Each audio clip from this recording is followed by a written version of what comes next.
What's up, you guys? So today we rumble. We talk about the movie The Suicide Squad, James Gunn's The Suicide Squad.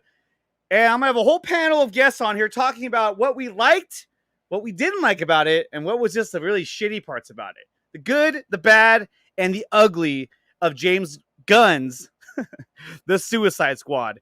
And yes, we're not going to hold anything back today. This will be a spoiler episode of Nicotina Show right now.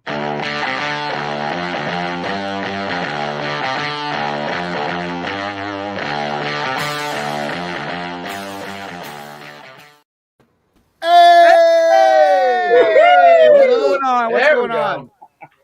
So, over the weekend, we've all had a chance to watch this movie, which is James Gunn's The Suicide Squad. Now, for me, there were some things I liked about it. There was a lot of things I didn't like about it. But before we get any further, I just want to say that I don't think it's a terrible movie. It's just not a movie for me. I think it was a little shallow. I think it was a little goofy at times, too goofy at times. And I wish it would take itself a little bit more seriously. But that's just my take on it. So before we go on, let's real quick, first impressions. Anthony, you saw it before anybody else did. Yes. Maybe Austin saw it too. What did you think of The Suicide Squad? Well, it's well documented by now. It's been like a fucking week. No, I wasn't a big fan of it. Saw it again, just like everybody else on Thursday. Still not a big fan of it. There were some things, like you said, that I did like, and there were some things that I didn't. And I just, I remember sitting in the theater and I laughed one time the entire fucking time when I watched it. And yeah, so that's what I thought about the humor, I guess you could say. And also think there's just one too many dicks in the movie. There's one dick. There's one. There's one dick. There's one too many. Actually, there's two dicks. There's two dicks. You see Weasel's dick for like a hot second. I see. It's like a Harry and the Hendersons reference right there. It's like a real quick Weasel cock shot. Okay, Austin, what about you? What was your first impression of this movie when you saw it in the theater? Or wherever you saw it? When I saw it in the theater the first time, I really, really, really liked it. All right. It was, I had a great crowd. I was talking with the people before just about the comics, just about everything. And so I was just in like a great mood. I was super hyped up. So I really, really loved it. I was laughing. I was cheering. I really enjoyed it. I thought it was a great theater experience. And it reminded me why I love comic book movies in theaters. Right. Okay. Neil, what about you? Sorry. Well, I call it the Suicide Squad. For anybody that doesn't understand that, man, 2.5 Men. Okay. It was for me. Look, I didn't love it. Didn't hate it. It's middle of the pack for me.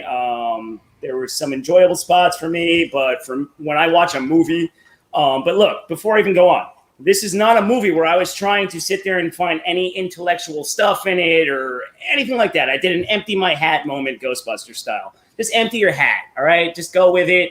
See what it gives. See what it gives you. But for me, I'm like, it was meh. I'll give it a meh. I don't want to go too hard into what we're going to talk about already with an initial thought. So for me, it was middle of the pack. Whatever. Okay. It was a whatever. All right, Matt, and what about you? I know you have a lot to say about this movie. It was fine.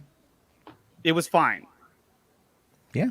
What? I don't know why you want me to think I'm all going to fight you guys. Well, you've been so much of a cheerleader about this movie. I've never seen you be this encouraging of a movie. And so it was really I encourage a lot of movies. I encourage the fuck out of Dark Phoenix. I was like, go see X-Men Dark Phoenix. It was a fine movie. Really? I mean, come on. Yeah, man. I was like, oh, you should have seen me promote Twilight. I was a huge fucking cheerleader for that franchise, man. I was like, this is great. No, fuck, the movie was awesome. There we go. No, look, here's the thing is I was excited going in because I've been a fan of James Gunn for a very long time. And I knew what kind of humor to expect because I not only have I seen his movies, I followed him on Twitter. I know a lot of his humor from going back to the Trauma days. And that's what I wanted, and that's what I got. And I think like a lot of people out there, like I think the biggest issue is that people don't understand his humor, and that's why it maybe left a few people kind of, I want to say, in the back, because they were like, what? Because they weren't really expecting it. And this is the thing, this is lighthearted, dark James Gunn. All right, Right. this isn't like but that's full the thing on. though, is that like for me that didn't throw me off. I was expecting a lot of humor and a lot of like kind of slapstick crude humor. I was like, yeah, that's fine. But some of the execution of it I didn't think was all that great. But like I said, the characters, I love the characters. They were all really cool. Didn't like how some of them died, because remember, this is a spoiler episode, so we're gonna divulge everything. If you haven't seen it yet, you should go watch it. But there's a lot of things I didn't like about which characters died and how the characters were developed. But there were some really cool characters. Special effects were amazing. And cinematography, I mean, look, I mean, it was filmed really well, I thought. But narratively, I thought it was lackluster. I just thought it was a stupid movie. At the end of the day, all I keep hearing is it was so much fun to watch. Oh, that was such a great experience. And having said that, it's a fun movie, but at the end of the day, for me, it's just a dumbass movie. That was entertaining, and that was it. Okay. Can I ask you a quick follow-up question to that? Go ahead. If it would have been tied into a larger DCEU narrative, would you have had a difference of opinion to it? It depends on how they would have tied it in, but I mean, the fact that go ahead. I'm saying the first Suicide Squad, the only real references was Batman. I didn't like the first. You know, and a lot of people nowadays, 5 years later, like I love the 2016's movie. I love Ayer's whatever amalgamation you want to refer to that as. Right. I like Squad. it. Studio Squad. I liked it. I still like it to this day. That soundtrack is fucking fire. I don't care what anyone says. You know, but this is not actually Zod, is it? Oh my god! I don't think I don't think it's bad. No, this has been someone running around pretending to be Zod. We think we don't know. That's so silly. If it's really Zod, then that's awesome. But no, I think it's I think if this movie was a lot of the people that I think are turned off to it are those that wanted it connected to a larger universe and that are somewhat disappointed that it's not. That's a fair point. Well, but and like that's a fair point, obviously. But I think going into it, I knew that if there was going to be any connection to anything, it was going to be very, very light because it's coming in between. You figure The Flash is going to be the biggest connection movie that they're going to put out there. So really, this was on the island, and I knew that okay, this is going to be self-contained for the most part. And they had some references like, oh yeah, you put Superman in the ICU, all that shit, right?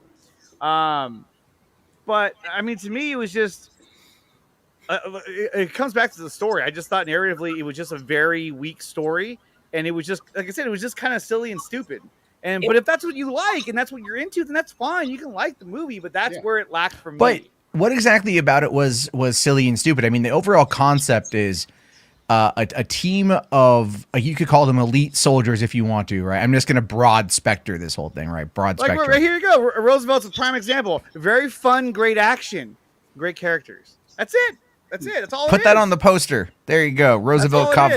Roosevelt just proved my point. Like that's really all it is. It's a lot of fun. But it's I didn't have that much fun watching it, but it was just kind of like I don't know. It didn't have a lot to it. But I mean, it was meant to be extremely lighthearted and have fun, and that's what their point was, and that's the direction that they want to go with their movies. And hey, if that's your cup of tea, that's your cup of tea. I mean, I'm not gonna sit here and say that I'm not gonna watch the other movies that are coming out, but if this is how they're gonna go, then it's gonna be a little difficult, for me to watch them. But I'll still watch them and cover them, because I'm a fan. But go ahead. Well, I was just say the broad aspect of what the story is, right? So a group of soldiers head to an enemy controlled island, a new dictator taking over, and they have to stop something. I mean, it is a tale as old as time. We've seen this play out multiple times. Right. So the story in and of itself is nothing that is inherently new. It is more based off of a run from the I think it's from the Ostroff. Is that the guy who these are based off of? Yes. Like his run from the 80s, and that's where this felt like we were watching a modern age 80s movie, in my opinion. And so again, the kind of storyline, like an Operation Delta Force sort of thing. Exactly. That's my point. Is that they're like, oh, so this was kind of like an 80s action movie or whatnot. Mm-hmm. But I mean, you saw what happened when they tried to go full 80s with Wonder Woman 84.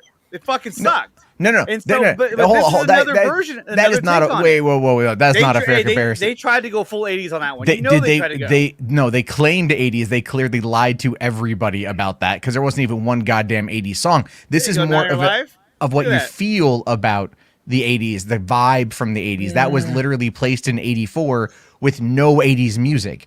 So I don't view those as being the same comparison because they're so vastly different. Well, look, Ryan's been here. Ryan Rivera, are you still there, Ryan, or did you check out? I'm still here. Sorry. Okay, so what was your take on the movie? Because I think you kind of liked it, but not as much. I don't know. I just got done with my second viewing actually, and I liked it about the same. I'm still really mixed on it. There's still stuff that is cool, but like overall, it's just not my movie. I kind of got checked out of the movie later on, like around like towards like the end of the third act. I started to get bored. I started like standing up, walking around. It's just not my kind of movie. It just isn't. And Phil, I sent you a link so you can jump on if you're able to. And really, real quick, before we move on with the conversation, I do want to say a big shout out to one of my biggest supporters of the show, and that is Mr. Sickness.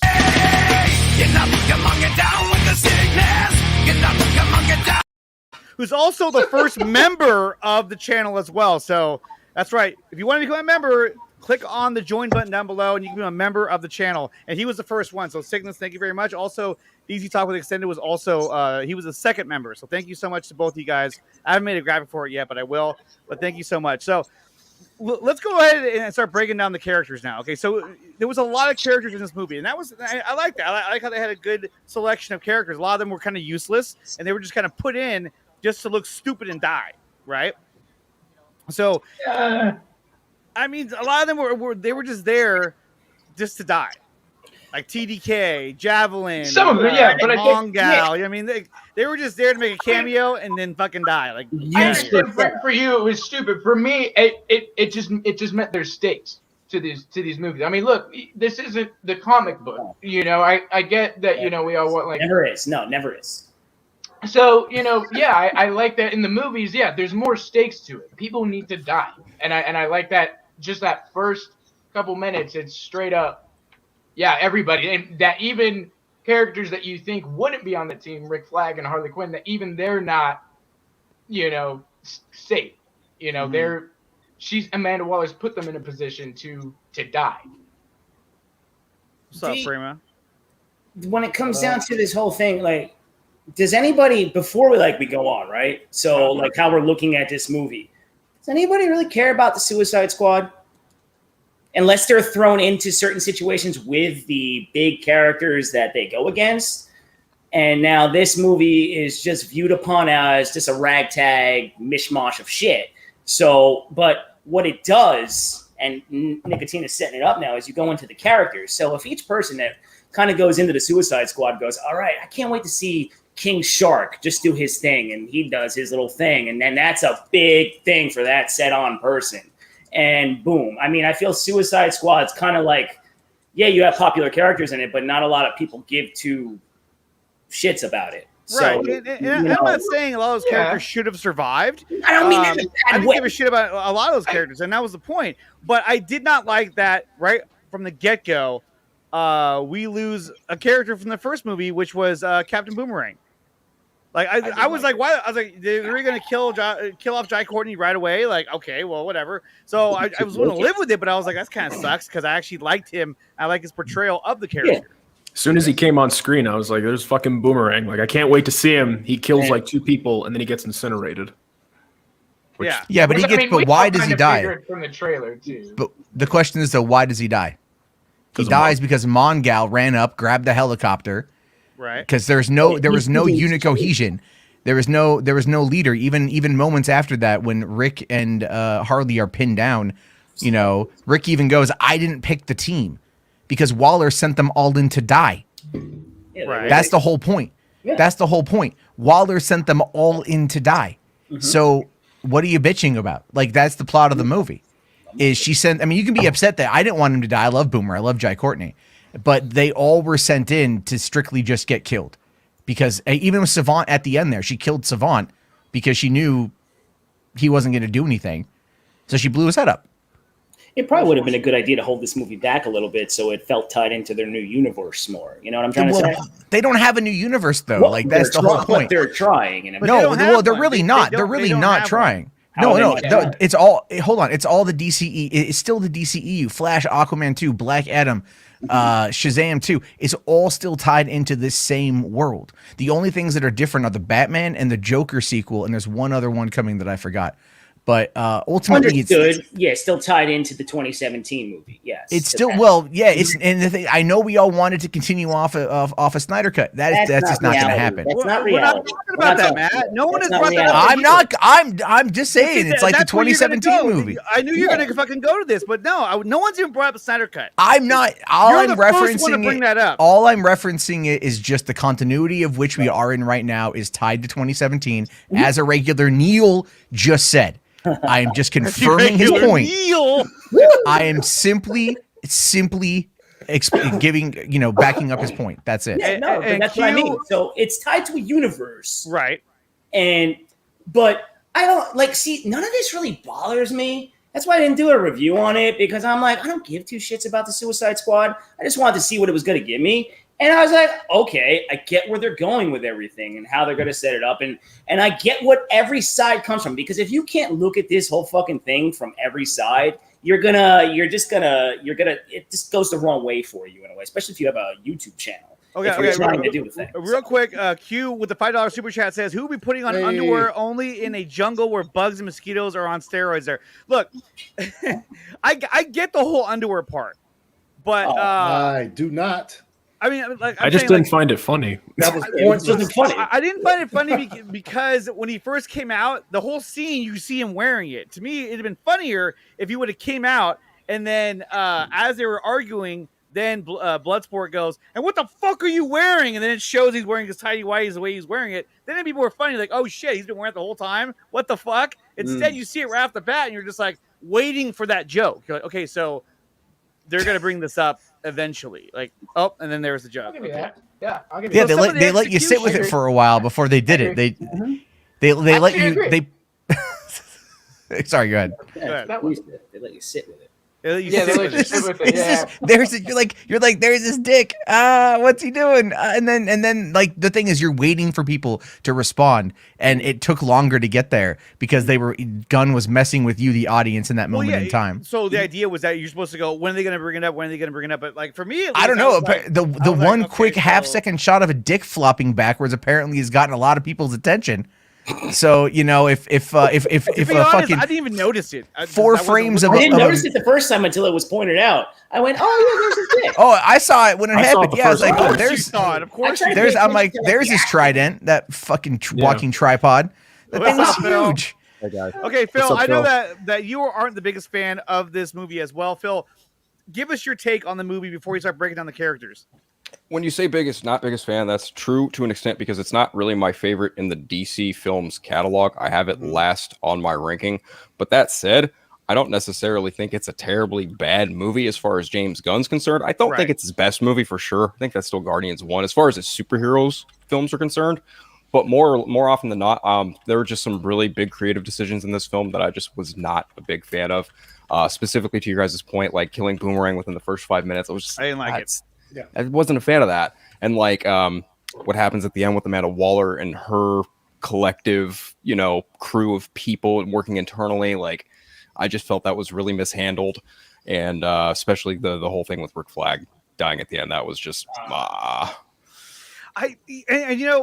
Ryan's not here to say this, but he had a very good point. The fact that they even not only did he stab him, but it showed it going into his heart, like right. It's like he's dead. You know what I mean? Like there's no way he's gonna come back. It was a Mortal Kombat fucking fatality. It pretty much was, yeah. Yeah, it was great. It was great. Why was that the only death that it did? We got a 2 versus like that was the only one that 5 or 6 going on. Major emphasis on death. Did anyone find the back and forth with the kid element funny? Because no, I thought that was really trashy. To be honest, no. That's not what I mean. Okay, you already know what I'm talking about.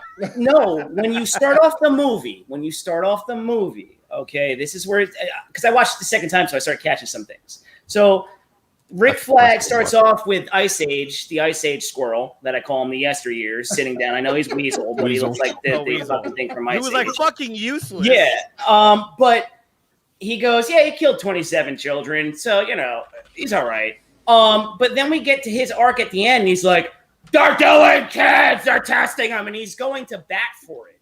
So, but at no point in the movie do you see an arc where he hits that. So his death kind of falls like to that. That's kind of true. And then Harley brings it up after she murders somebody with the dude. I don't remember the guy that was trying to take over. She talks about you're with kids, but at the same token, you're still part of the Suicide Squad. Same thing with Amanda Waller. She's willing to kill a kid or set this kind of thing up. And that's okay throughout it, but then all of a sudden they finally take a stance. You see these. No, whoa! Hold on. No, I'm not going anywhere, Jarbo. Wait. So what I'm trying to say is that when you're looking at the arcs of that, it's not that great. So that kind of thing, I'm like, I didn't like how they kept shoehorning that part in. Like all of a sudden they care about it, but then they don't care about it. All right, Matt, but see, here's the thing though, is you're ignoring the fact that her staff kept asking, "You're not really gonna kill a fucking kid, are you?" Like multiple times, along with it the entire time because that's still their job. But when it came down to a moment of when this gigantic intergalactic fucking kaiju is destroying a city, and Waller's like, "Okay, we're done," and they're like, "Wait, hold on here." Like they took a stand for the right reasons. Right. They did their job, and so that's great. I mean, but that is, but yeah, that's cool. I like how they're doing. But you could see that they had a line. And that they were like, okay, like they kept asking, like, you're not going to do this, are you? Like implying that they were not 100% cool with the way things were going down. How about for the Rick Flag part? Rick Flag died. They couldn't. Oh my God. They were in Jotunheim. They had no control over the comms at that point in time. Remember? That was a big thing. She said, we can't talk to you when you're in there because they have cell block. They have jammers on. He had no problem with teaming up with Weasel that killed 27 kids, but he has a problem with. She sent Weasel in. She could. Oh, it's like again. No, that's just a point out, dude. I'm not. How is that okay? Okay, because for one, she met him. She met him like 3 seconds earlier, and she's like, "Wait, is that a werewolf?" And he's like, "No, he's harmless. It was meant for a joke." And then they moved on. She spent a day with the Presidente and with him wooing her. It's a completely different scenario. Not Harley. I'm talking about. Hey, real quick. Big shout out to Fear Jason, who's the newest member of the channel. Thank you, Fear Jason. You kick ass, dude. What do I have for you? Oh, this describes everything. It's fire to be a member. Okay, thank you so much. But go ahead.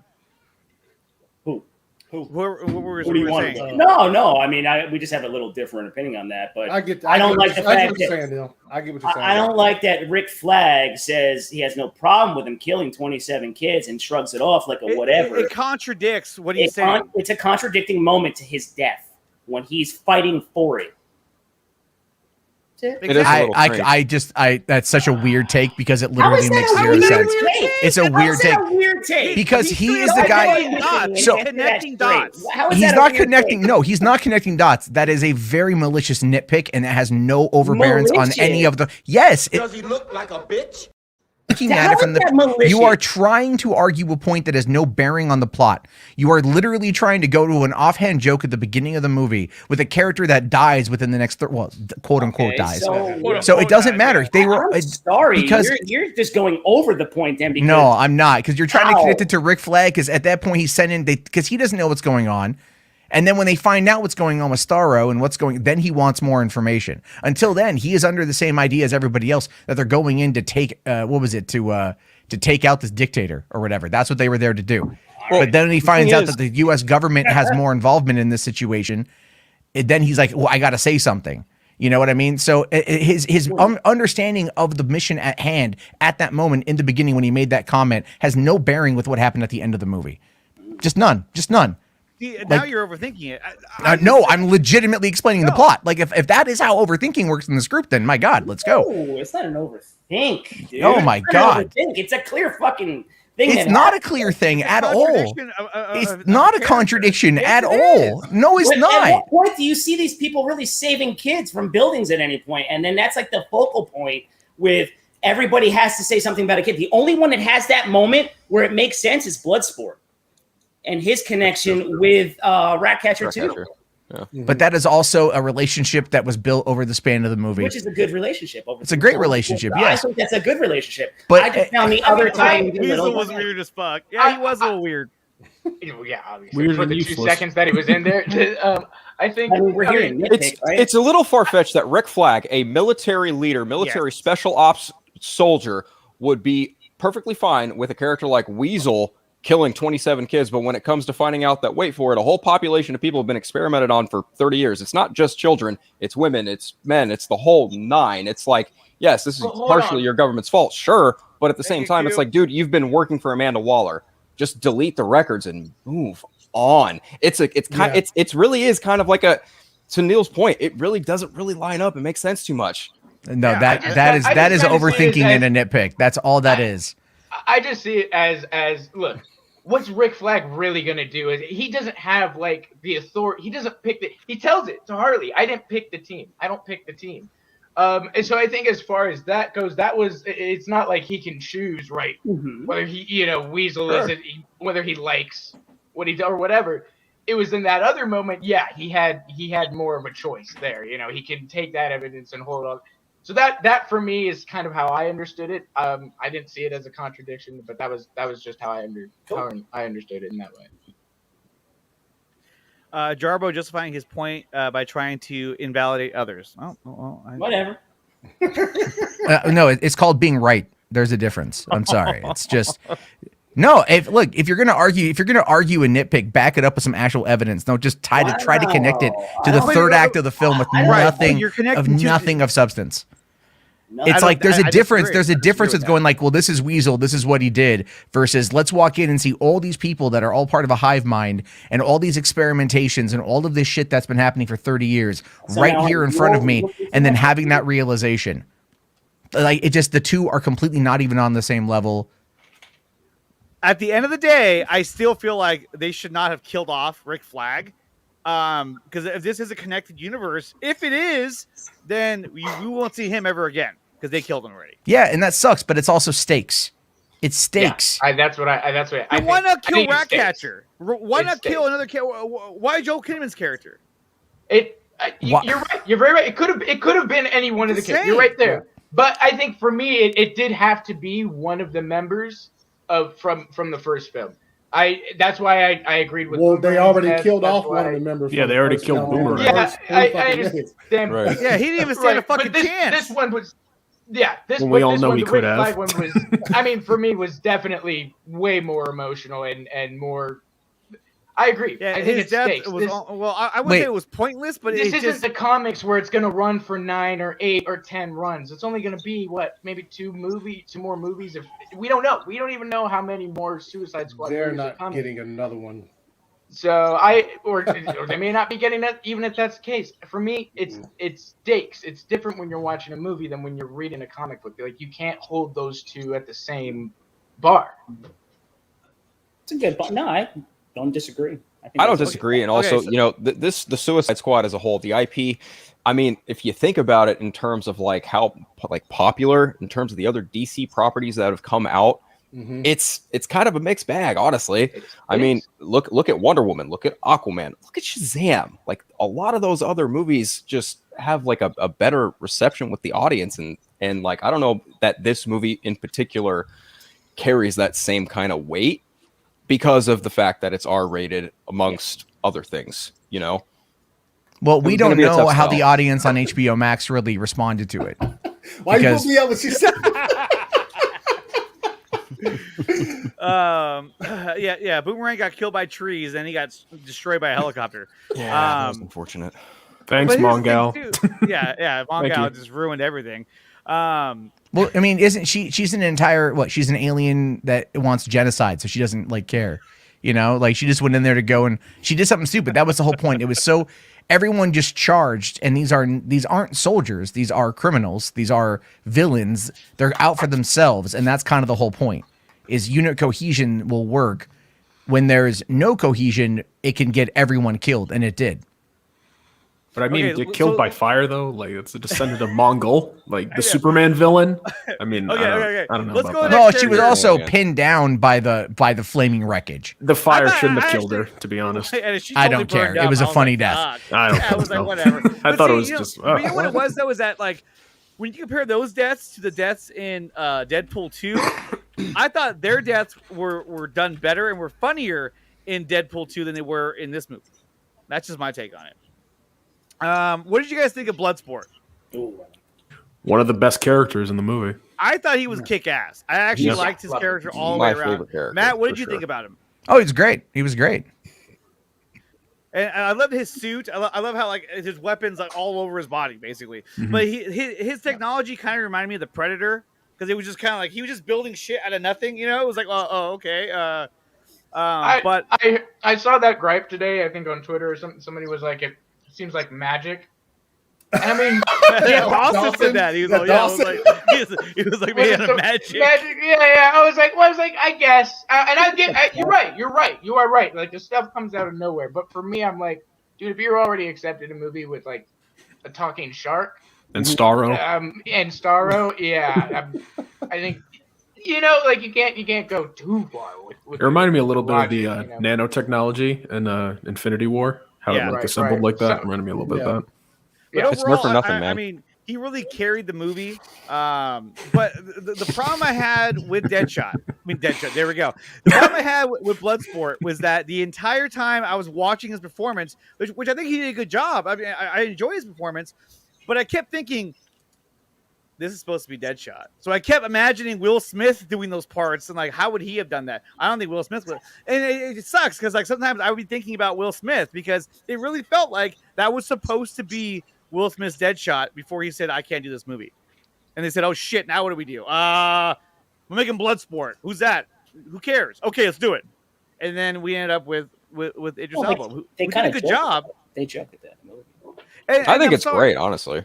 But I'm sorry, but I the love fight that he had with his daughter in prison, where they're yelling at each other and cussing at each other, I didn't like that. I thought that was kind of loved it. trashy. That was I great. just like, I I thought was it just was like, Unfortunately, but it reminded me. Yeah, it's got some. It was It worked. pretty personal to me, so it but see, hit that's home. the thing, and it's like I okay, enjoyed so- it more the second time. The first time it was cool, and then the second time I actually did like laugh a little more because it was just how excessive It was meant it was. for both. I felt it was meant for the laughs, but there's a rawness to that scene that not everybody has that great relationship with their parents, and he makes Yeah. a good point. Like I'm bad for you, and the people that I hang around are bad for you. Like you shouldn't be around me. And so there's that. Yeah, I thought that scene was actually pretty emotional for me.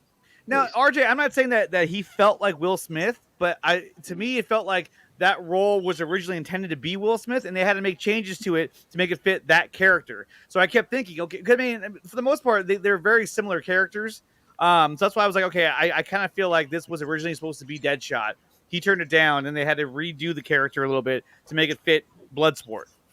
I mean, I thought he was awesome. I really He enjoyed kicked his ass. character. Yeah, I he was also great. I loved his fucking helmet with the freaking teeth. Yeah, Yes, that was badass. got some HR Geiger feels to it. Yeah, Yeah, the way I his almost helmet, wanted the way him his to- helmet came on and off, the way he was able to Yeah. take that shit off. I'm like, A little oh. Star-Lordy, but it was so cool though. But I actually wish he had the helmet on more often. I thought it looked so fucking cool. He had it Like- on more than Will Smith. He I did. think. Will Smith only had his mask on twice, but they kept trying to. Every time he put the helmet on, it was like a countdown. Like, okay, any minute now they're gonna take that off. He'd be like, anyway, I want to say something. You're just like, fuck, just keep. I it mean, on. and I do like that they left it open. I mean, like Will Smith's character isn't like gone, or because I'd like to see like Idris Elba and Will Smith do something that was together. smart. In That was a universe. very That was- smart move. That Yeah. they didn't kill off his character or just Right. recast him as, with Idris Elba. They made him a whole different character altogether. So Yeah. I think we can all agree that Bloodsport was one of the best characters in the entire movie. Now let's go on to Ratcatcher. I thought she did a great job.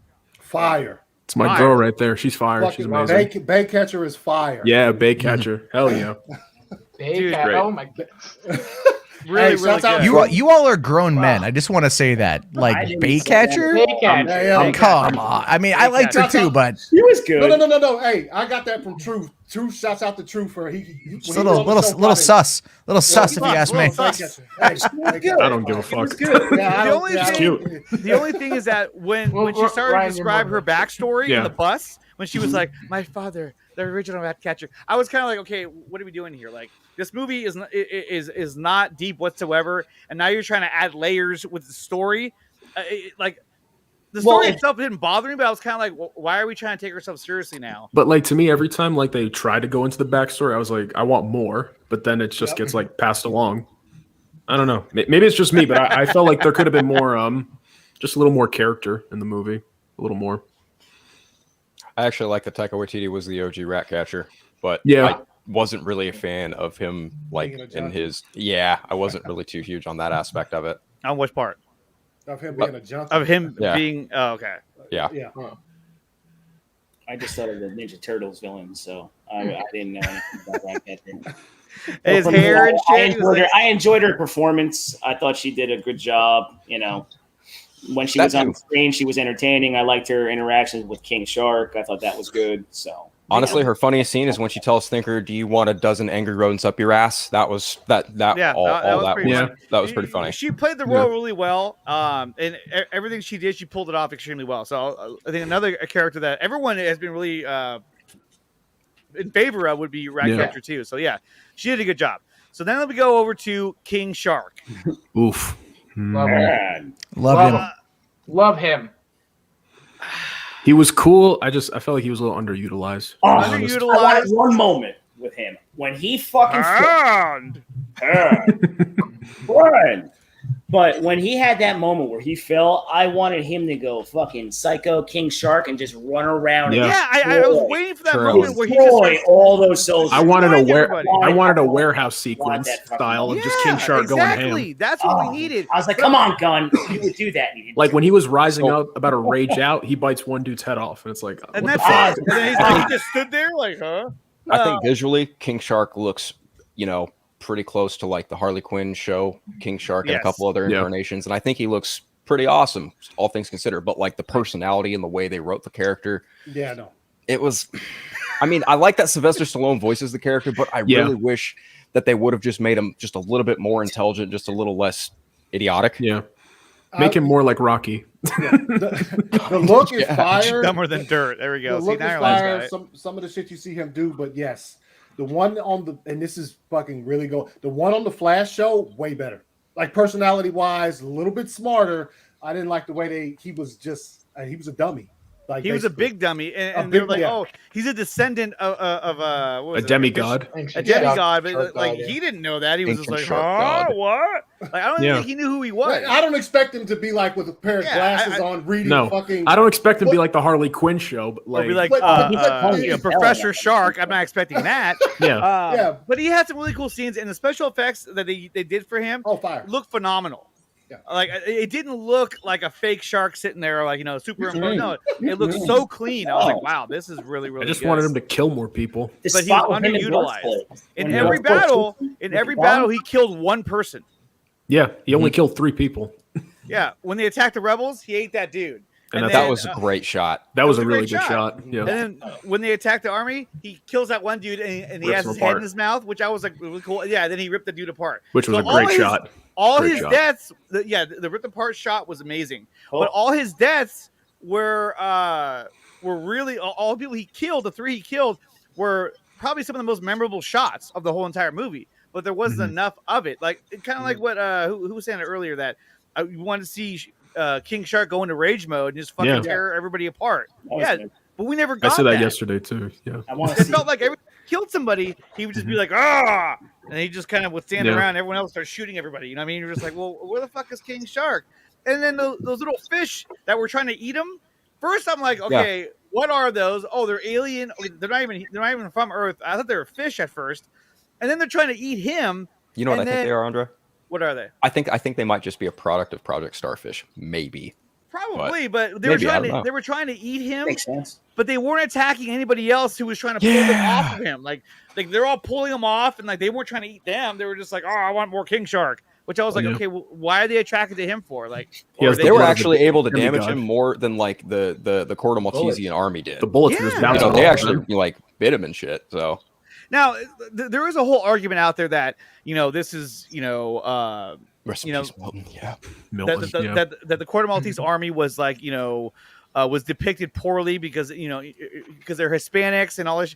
I'm not going to go into that. I don't think that's really the case. I think they were really kind of biting off or kind of going with the whole 80s It's a theme. fictional country, though. Where you have a fictional country That's and an true, army. Like if you ever watch Commando, those are like the same troops basically. Pretty much. Yeah. That's why I was like, I'm not really buying that argument. I can see where they're going with that, but that wasn't really that was. I thought this guy was funny, Milton. Yeah. When he he just got died, I was like, "Oh shit, he's still there." That was one of the only times where something happened. I was like, "Oh shit, that's right, he's still there." And then they're like, I still "Who the fuck noticed was him. that?" I still noticed him. I'm like, what the fuck is Milton gonna do? Are you Milton? It's my stapler. That's my stapler. It's my stapler. I like. I know that left from what I've heard, some people that left a bad taste in their mouth. And I thought that was funny. I actually thought, it was funny. the second time I saw that whole back and forth about, yo, who the fuck is Milton? That shit was kind of funny, yeah. We just talked about how your name is Milton for 30 minutes. Yeah, Yeah. with Harley and all that. Yeah. Well, and then I liked how when they're in the bus getting ready, he's like, "No." Nope. He takes the gun Yeah, from him. right. he was still there. I was like, "Oh fuck, Milton's still Yeah. there." What the That was fuck? pretty funny. Matt, did you like Milton? Yeah, I thought Milton was. I liked that there was like a random dude just like hanging out with them, and I know it's gonna sound kind of weird, but like every time I go to VidCon and there's like a bunch of us YouTubers that like are kind of hanging out, there will be like usually one or two people that somehow just kind of end up with like the main group A couple that of go from Miltons? place to place to place. Yeah, kind of. And you're like, how the fuck did they get here? You know? And then you're like, oh, all right, yeah, what's up, man? Hey, here's a beer. Have a good time. But it's just like, all right, cool. Like but you can see he was dedicated to the cause. And he really wanted to help, and I just thought that was great. Like when they're at the strip club and the soldiers show up, he tried to run in to warn them. You know, he was trying to run in to help. So Right. he was Now- as much of an MVP as the rest of them in my mind. I love Milton. The bar scene I thought was really stupid. In fact, I thought it was awesome. What? Somebody else- What? I love the bar Chime scene. in over Really? I wanted more of that. I wanted more character bonding. A little bit of that. I just like had the fact that they had to get in disguises and go do that. I was just kind of like, oh come on, man, this is a fucking military operation. Just fucking go in there, guns blazing, and get this motherfucker. You know what I mean? Dancing Exactly. with his He can't mom. fight you. Dancing with his moms. But then that was a really weird part. that was a weird part. But, Everything was going but- so but- well, and then that part happened. It's like, oh, but some fuck. people at that point didn't like this movie, and here's an example of that. Right here. And, Yeah. Oh. God. Andrea on Twitter. Oh God, Clout Thought, Yeah. the video. Yeah, Yeah, she's awesome. I can't. but this was the stupidest thing I've ever seen. What This was so done for. This was such a clout move. This Yeah, was it's- such like a. She so pauses obvious. it for Shout like out- 2 shout out seconds. to Andrew because she made me the hat Cool. too. So That's shout out. fine. She Fire. can take that, wear it while she walks out of another fucking movie. Who cares? But like she sit there, she makes sure you see the movie for 2 seconds, and then she starts walking. I can't. Yeah. I just can't. Did you walk out into the lobby, say the same thing, or did you go to the bathroom, powder your nose, and go the fuck back in and finish it? And I guarantee you, it's the I latter. don't know. I guarantee you, she went back in and finished that shit. That's the stupidest video I've ever seen. It's such a clout moment right there. So lame. I agree. So That was you that was a just- lot of clout. That was just so wanted that. obviously. Yeah, I mean, dude, look at that Okay, overreaction. okay. I can't. I mean, that's Okay, hold on. that's So, pretty obvious. But here's my I thing mean- with this. Okay, you can have your opinion about it, and that's fine. I mean, whatever. And I see your point, but when you got people on there saying, "Oh, this is what I did for the 2016 Suicide Squad," and Austin, I know you kind of jumped Yeah. in on that as well. But I'm kind Well, I of didn't say, but that's what I would if that's how you're gonna react. but Yeah, that comment alone is trying to take a shot at Snyder Cut fans saying, "Oh yeah, I did that to Ayer's movie," but that wasn't Ayer's movie. That was Whoa, I thought we weern't talking about the Snyder Cut, Andre. Yeah, You got on me earlier for simply mentioning it. Oh, Jesus. Well, even Come then, on, hold up, man. hold up. I thought we weren't talking But I'm about bringing that. it up because You know I'm it's not something talking about- Austin and I had an interaction with. That's why Right, I was bringing it just up. about to bring it up. But I figured, you know what? I Right, won't. and you know that I understand that that's the studio squad. That's what I know. That's not like what Ayer, but that's still it's as far as I'm concerned, it's still a trash movie. What was released in 2016. But Matt, you want to go into that? Well, Matt, I mean, you basically said that I said what they do to DCEU, they fixed it, right? Isn't that what you said? Yeah. Yeah, and then later on when Sean O'Connell says, "This is the future of DC standalone stories driven by powerful creative voices. In the current modern age, standalone is a death sentence." So obviously they didn't fix it very well. If now you're saying that they didn't fix it. No, I'm saying that, like, I do think that a standalone is a death sentence. I think treating it as a standalone is a death sentence, but they're not going to be treating it. This is not treated as a standalone. James Gunn clearly will be coming back in and working on more villain-verse projects that are going to be continuing probably characters' stories. And so no, that's fixing it by putting it in a better direction, in my opinion, because we've seen that there's at least now some kind of, I don't know. We don't know how cohesive it is, but it feels like there's more of a plan. Cohesion right now. There feels any. What exactly isn't cohesive? Is just that Zach's name's not attached to it? Is that really what it boils down to? It's absolutely what it has to do with it doesn't. Absolutely. Where does this connect to anything else? His name's attached, but it's in name only. He didn't, he didn't do anything on this one or Wonder Woman. Than a Peacemaker TV show that we're going to get on HBO Max. Going off the rails here. Wait, what? Oh, what's up, Ty? He only says hi to Austin and Jarbo. Hey, what's up, Ty? How you doing, boo? Hey, yo, I got to bounce, dude. I got a show in like 45 minutes. So. All right, man. Thank you for stopping by, man. I appreciate it. So that's my point. It's just like the movie isn't bad, but I mean, it doesn't go anywhere it doesn't develop anything. What did it set up for the future? It set up new characters. They're bringing in new characters. I don't know. Look, I'm not going to say that nothing's tied yet because they don't have the Flash movie out yet. You figure the Flash movie is going to be the movie where they start playing with all that stuff. Yeah, the Flash movie is going to be where they kill off Batfleck, like 100%. Like that is the closing of the door on all of that. They're not going to kill him off. They're going to kill. They're going to. Yeah, they're going to. It's going to be the end of his story. Yeah. You firmly believe that? I do believe that. Yeah, I believe they're going to give Ben a redemption arc and then an exit. Makes sense. I don't see that. I'm not going to say that doesn't make sense. Who knows what they're going to do? But if you're looking at the forest through the trees, seeing that we're talking about all different things right now, if Zack Snyder's doing his thing, he got his swan song now. Technically, he got his Snyder Cut out, and now he's going to do a bunch of movies he wants to go do for Netflix and everything else. Right. So. Good for him. Right. So it's good. So now WB has their direction in which they want to go. So for me, I don't see them taking a big property with Ben Affleck and trying to do that now, seeing that it was still tied to a Zack Snyder. And then you have the Batman coming out and whatever other Batman they want to introduce, because they have Keaton too. You can tell they're going with Keaton more toward future films in my mind, from what I could see, because he was the first one that they started polarizing. Now they just got to Batfleck, and you don't know what they're going to do. We've said that scene could be in the first few minutes of the movie, and then that ties into something else, and the whole movie takes place in Michael Keaton's universe. I have no idea. I don't know. I just throw shit out there for that right now. I have no idea. I really don't know. I don't sit here and review movies on my channel or try to do hot takes. I give other things. So, but looking at this is the start. This is the loose start of their new style of universe, which is fine. I get it. It's cool. But, do I have... Would this have been better? Okay, let me ask you guys this. Would you have liked the movie more or less if they took a storyline from the game and they had to try to stop Superman? No, I wouldn't like that. Not particularly. Not a fan of that. No, I think this was their best direction, to be honest with you. Mm-hmm. I don't even think that. Standalone story. Well, to go out, yeah, but for James Gunn, I mean, I'm not like, I don't see all James. I always say Slither. I sent you a link, Ty, if you want to jump on. Seen Slither?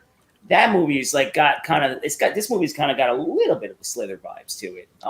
This is absolutely a James Gunn movie. There's no man, James Gunn's fucking nuts. So this is exactly what I felt it was gonna be, and it was. When I started to get like the when you first saw Starro on the film footage, I was like, oh, here we go. Now we're gonna get some fucking crazy shit going.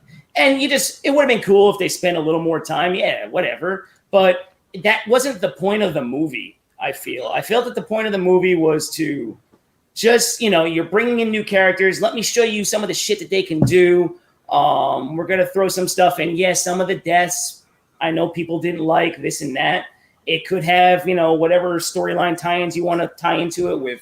Hamada did it on purpose for that, or blah, blah, blah. I'm not even going to go into that. No, I don't. That's all that stuff, it like cracks me up because it's supposed to be fucking entertainment. It's a fucking movie. It's a comic book movie. And everybody loses their mind. And I'm just like, really? You know, but if we want to nitpick, we can nitpick. I mean, I could do that with any movie, can't we? And it's so funny. Watch the movies that made us. But according to Matt, we can't nitpick. That's not No, fair. you can nitpick, but don't nitpick things that actually matter. That actually matter. Right, no, I get it. I get where he was coming from. I don't mind it. You know, this is what the whole point of this is, to talk to each other, not to be like, fuck you, I don't agree with you, you suck. You know, like, no. Well, to be fair, That's for Nicotina Hollywood After Dark. did push this as a battle, and it's been kind of weak so far. I was expecting yeah. a fight. He made this big like Rocky thing, like Nicotina versus Jarbo, and he's sitting there like, yeah, it's an okay movie. Okay, you know what, Matt? Okay, I'll tell you what. I do have I do have a message from one of the viewers that wanted to send a message out. Let's go ahead and take a look at that real quick. Mr. $3 Theater, I'm your biggest fan, and I just have a simple question for you.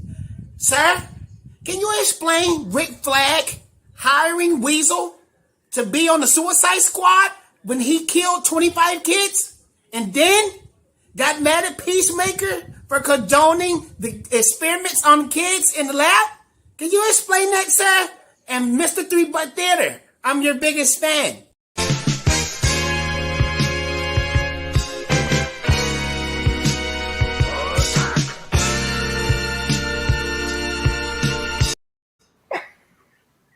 Didn't we already go over the fact that Rick didn't pick the team? Yeah, he didn't pick the team. Yeah, so I'm sorry. I'm sorry, Fatal J. I understand you're a big fan. I appreciate that you watch actual informed content here on YouTube. Perhaps this is maybe not the best thing for you to ask questions that you clearly don't know the answer to already. So we already debunked that anyway. That was funny. But it's a point that it's not a. He's on the fucking team, and he's like, "All right, let's go." That's not a. We already went over that point. Debunk shit. Like we just talked oh about. My fucking god! Hired. Like of course, Rick Flag had didn't no decision over who was on that team. Like, dude, like you brought that like it's. Quinn. Like it's some gotcha. It's like fuck, man. Jesus, is he gonna cry some more? Oh my god, that was pathetic. That's not on you. That's on him for trying to be funny. If you've ever watched Fatal J, I mean, it's bottom barrel content, folks. No, it really is. It's ill-informed. It's ridiculousness, and that just proves it 100%. So there you go. There's my answer to Fatal J. Educate yourself. Okay, so let's. So there was this look for King Shark. What did you guys think of his look? With the dad body and the kind of. I liked it. I like that. It's right, yeah, based off the Harley Quinn show. I liked it. That's exactly what I thought they were doing. Exactly. Yeah, I liked it. But Ace made a good point earlier too. I actually liked the CW look too. I like both of them. I don't really have a. What about the other look that we didn't get, which was this look here? Would you ever watch that one? That one. That one looks badass. Maybe not the hammerhead. Maybe like the hammerhead. The hammerhead was from what I understand, they didn't go with the hammerhead because he had a tough time like maneuvering the head with it, which I could understand. And that makes sense because if he's looking at you, you're like, who are you looking at? But that could have been actually could have been one of the jokes of the movie, like when he's talking to someone, like he's got to turn his head. That's true, yeah. Well, I like this design, Matt. Do you like this design, or would you like the one that we got? I like both designs. I love Ron Funches from the Harley Quinn show. Yeah, you know, I think that's a fun version of the character. Mm-hmm. I think this would have been cool to see too. The thing is, though, and did you ever listen to why James Gunn chose the Great White? Yeah, because it's more aesthetically pleasing to the viewer. Yeah. So that's why they did it. It was just a design choice. It's funny because Steve Agee, he's the stand-in, he was the physical stand-in for King Shark, and like even the mocap portion he had on his head, it almost looked like a hammerhead shark if you looked at it. If anyone saw those pictures. Oh, really? Yeah. It's possible that they were still toying with the design before they shot. So yeah, it would make sense. Okay, so let's move on to one of the more controversial characters, which was Peacemaker. Okay, not everyone liked this character. I thought he was all right, although he was a little over the top, but I guess that's his character. Matt, what did you think of Peacemaker? Loved Peacemaker. You absolutely loved him.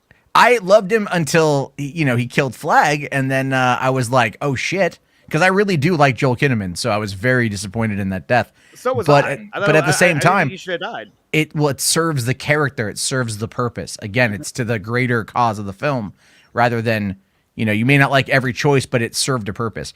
And I'm looking forward to the Peacemaker show. I'm really interested to see what they do with it.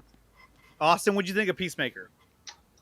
Here's the thing. I do have a bias. I'm not the biggest John Cena guy. But I think he actually did well with the character. I'm not necessarily looking forward to the Peacemaker show.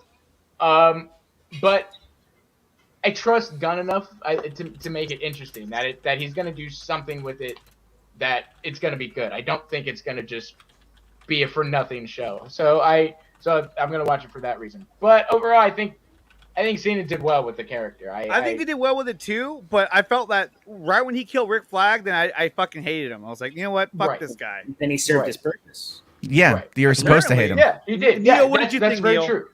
He was fine. He was fine.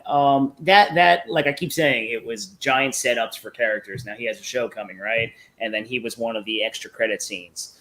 He was Waller's, sleeper cell in a way to see and make sure everything went through. He had, I like some of his facial work that he did. I think it was a spot where him and Flag were going at it, and you saw kind of like his disdain when he killed him. When he actually shoved that through him. And I'm like, oh, damn, that's not bad for Cena. There you go. And I thought he was always good with the WWE stuff because he was always playing a character in that. Am I intrigued for his show? I guess. I mean, I didn't see enough of like the character for him, and I don't know shit about Peacemaker, but he did well with what they gave him, and exactly what everybody keeps saying, they fucking hate him. Well, then guess what? He did his job. So, like I said, like character-wise, there were some good characters in this movie, but I just felt it was just a little too shallow for me. Okay, so let's move on to the next character because we all know how we kind of feel about John Cena. Oh, actually, well, Phil, let me ask you, Peacemaker. I am not a fan of Peacemaker, and this movie just continued to reinforce that. I don't have any desire whatsoever to watch the Peacemaker show. John Cena is probably my least favorite of the WWE people to break into acting. I'm definitely more of a Dwayne "The Rock" Johnson fan, so Black Adam that absolutely has my my attention more so. I just really wasn't a fan, dude. Everything with him outside of like the little competition with Bloodsport, everything with Peacemaker, I just wasn't a fan of. Just not my kind of character. I'm with you on. I have the bias just against John Cena and the whole. Yeah, I'm not really a fan of it. I really have to set aside that, like, as far as an acting role, this is probably one of his best things yet. Most character he's ever gotten into. I feel like, honestly, if I'm going to say anything positive about it, like I feel like there's got to be some genuine chemistry between Cena and Gunn, and that's cool, I suppose. Yeah. But like overall, the thing that really drove it home was like killing Flag and even like almost killing Ratcatcher. I was really happy when Bloodsport shot him. Like I was like, good, and then they didn't kill him, and I was like, oh, cool, awesome. And he came back at the end. Yeah. It's like, womp womp. I'm sorry, those two analysts were really fucking annoying. But why are they still employed? Why are they even still alive? I don't. Well, see, go ahead. Yeah, I got found out. I guess that the chick that knocks out Waller is her cousin, I guess, or something like that. It's her cousin in the character in the film. So it's Amanda Waller's cousin. Yeah, it's Amanda Waller's cousin. Yeah. So that's why I guess they're like, she doesn't come back and kill them and or fire them or whatever. So there's a and also I think Jarbo made a good point last night in that there are certain don't say that. Don't say that. It's true. In that there's certain things Amanda Waller respects. On the camera right now. There's certain things where Amanda Waller respects when certain people stand up to her when she goes off the rails. You see it with Batman and her. You see it with, so the bully. But we're not talking about Batman. We're talking about the Suicide Squad. I understand. I give it more towards it's the family thing, but I also could see that point as well. Ryan, I didn't have a problem with it. Ryan, what'd you think of Peacemaker? Cena was fine in the role. I don't like the character whatsoever. So it's shortened version. Shortened version. And that leads you to the next character, which is Amanda Waller, which I thought she was nowhere near as brutal and as cutthroat as she was in the first Suicide Squad. And I thought that they kind of neutered her. And I didn't like that. I agree. Neil? How? Yeah, how? I don't give a fuck that it's her cousin. If any one of those fuckers would have done it to her in the first movie, she would have. She shot every single one of those guys, and Covering her ass, covering her Right. ass in the first movie. This is different. This wasn't her as being the extraction. This is her in a government building, and there's shit she has to do. So I mean, let's look at it from the actual context. She didn't murk him, probably because maybe that was her cousin. But she also at the end there, she put them all on their shit list. She says at the end, the analyst, like, we're on Waller's shit list, and that she's gonna, she didn't kill him, but she's gonna make it easier. Do you guys think that she should have killed him or done something more extreme in this movie? Because I felt like she. I don't think it would have fit this. I don't think it would have fit the movie if that happened for what was going on. I mean, look, if we're looking at her performance in this movie, right, and not comparing it to the other movie had a different style of tone and stake, I think, to it. Now here we are, and if that still has some type of tie-in, well, then maybe, if you want to look at a character arc, right, maybe she's softened over the years a little bit too, correct? Who knows? I feel like Amanda Waller shouldn't be softening up. Well, though. no. Yeah, but, she should be softening up. Yeah, but she's not soft throughout the movie because you still hear her. No, yeah. She has her ferocious moments, man. I mean, she's talking about the way she sets people up, the way she just whips open the briefcase. Yeah, you're fucking dead, bitch. And she pushes a button kind of deal. The other reason too is look at the end of it. Why would she kill these people off when they still did things to help her throughout it? And if maybe she killed them off, maybe she would have also got yeeted because she's working for another higher power of the government. She's trying to save other people's asses, not just her ass. Maybe if it was her ass, she would have fucking killed all these people. We don't know when it comes to that. But all in all, her performance was good. I mean, I don't look at it as like she was neutered. I just look at it, it was a different set of circumstances, yet she still showed what she's capable of. I agree. I don't think she was neutered. I thought she was more hardcore. I mean, if anything, this time you saw her, press a couple buttons, be ready to take out some people. I thought her performance in this one was amped up a bit from the last one. I really, if anything though, for me, I think she's a great Amanda Waller. No, definitely. I agree. Perfect casting. Yeah, exactly. Perfect casting.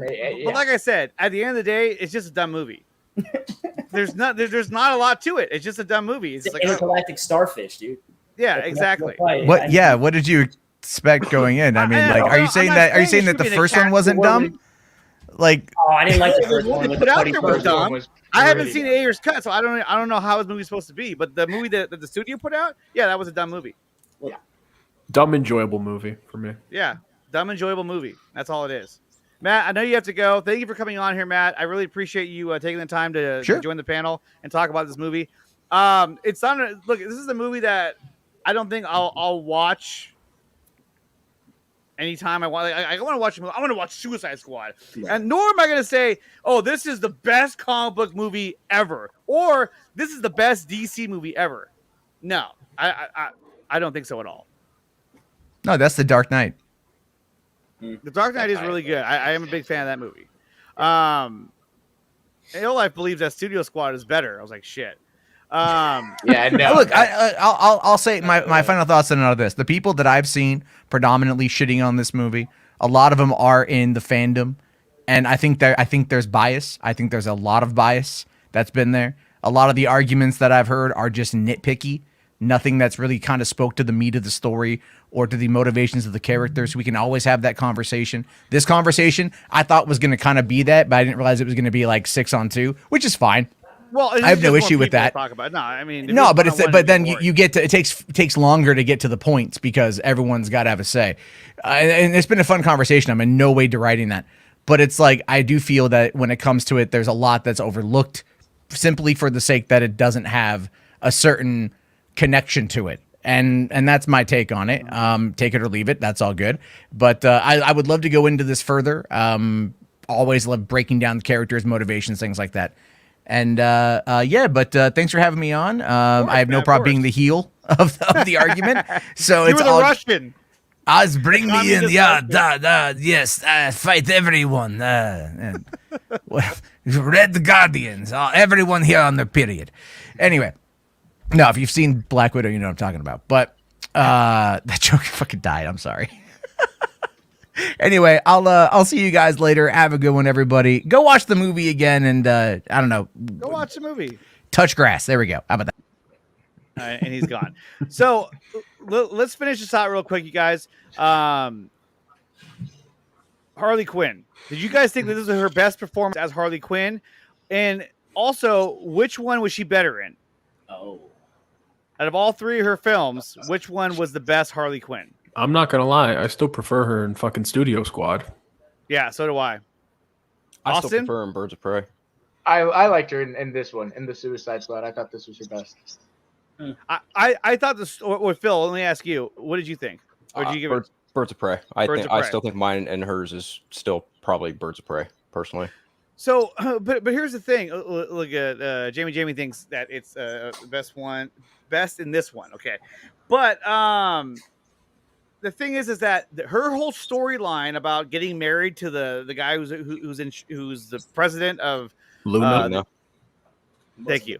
I thought that was the stupidest fucking story, and it was a waste of time. That was the equivalent of the Canto Bite scene in The Last Jedi, which is like a total fucking waste of time. I didn't understand the point of that. It really felt like the studio said, "Hey, we need to give Harley Quinn more screen time." Okay, let me write in a little story for her, and then that way it'll give her some more time on this. There we go. Because it was such a pointless story. I mean, she's still gonna be talking about the Joker, and it was just kind of like, dude, we knew this was never gonna work. And I guess that's the point, is that it was never going to work. But to me, it was a waste of time. Now, it led to a really cool action sequence that she was in. One of the better action sequences in the film. Right. But that could have been in the movie regardless of what was going on. She could have been escaping, and that could have happened. Yeah. But I just thought the story, that side story was a waste of fucking time. I feel like it would have been better if she was in on it the whole time. Like, she never fell in love with him, and she just fucking killed him, and then just... You know, the overall concept of it just kind of feels like kind of a retread of what she's already been through before. Exactly. So it just felt really unnecessary. Yeah, I feel the same way.